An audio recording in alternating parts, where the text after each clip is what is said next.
పందురాయిలు అయితే పుంజుల పెంపకాన్ని కూడా మొదలుపెట్టేశారు. మనం ప్రస్తుతం కాకినాడ రూరల్లో ఉండే ఒక పుంజుల పెంపకం ప్రాంతంలో ప్రస్తుతం మనం ప్రతి పుంజిని అయితే ఏ విధంగా పెంచుతున్నారని చూడొచ్చు. పొద్దున్నే ఉదయం లేగానే వీటికి బలమైన ఆహారంతో పాటు ఎక్సైజు మరి ఇతర అంశాలు తయారు చేసి ఈ పుంజులు పెంచుతూ ఉంటారు. ఏదేమైనప్పటికీ కూడా ప్రతి సంవత్సరం కూడా ఇదొక ఆచారంతో కూడిన వ్యవహారం అన్నట్టు మారింది. ఎందుకంటే ఈ కోడిపందాలు ఆడేందుకు ఇక్కడ వాళ్ళే కాకుండా ఇతర రాష్ట్రాలు విదేశాల నుంచి కూడా భారీగా తరలి వస్తారు.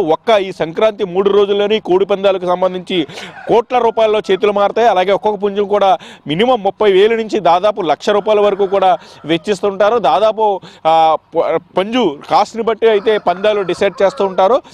ఏదైనప్పటికీ కూడా ప్రతి సంవత్సరం కూడా జరుగుతున్నట్టే ఈ సంవత్సరం కూడా ఏ సంవత్సరానికి ఆ సంవత్సరం రెట్టింపులో అయితే ఈ కోడి పందాలు జరుగుతున్నాయని మనకు స్పష్టంగా అవుతుంది.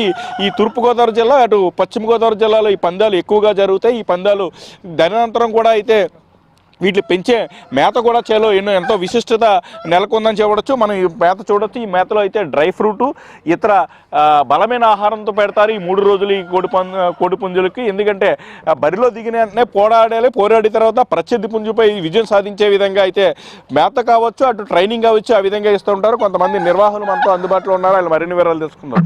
చెప్పండి, ఏమి తయారు చేస్తారు ఈ పుంజు? దీంట్లో ఏమి? దీన్ని వచ్చేసి రొట్టె మేత అంటారండి.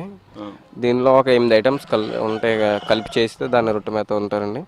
దీంట్లో మినుములు, పెసలు, జవ గోధుమలు, ఉలవలు, సోంపు మరి కొన్ని ఐటమ్స్ కలిపి దీన్ని మేతగా తయారు చేయడం జరుగుతుందండి. ఈ మేత పెట్టడానికి కారణం ఏంటంటే కోడిపుంజు బాగా పోట్లాడుతుందండి. చాలా అంటే దెబ్బ తగిలినా కానీ లెక్క చేయకుండా పోట్లాడుతుంది అని చెప్పేసి మా నమ్మకం మీద అది ఈ మేత తయారు చేయడం జరుగుతుందండి.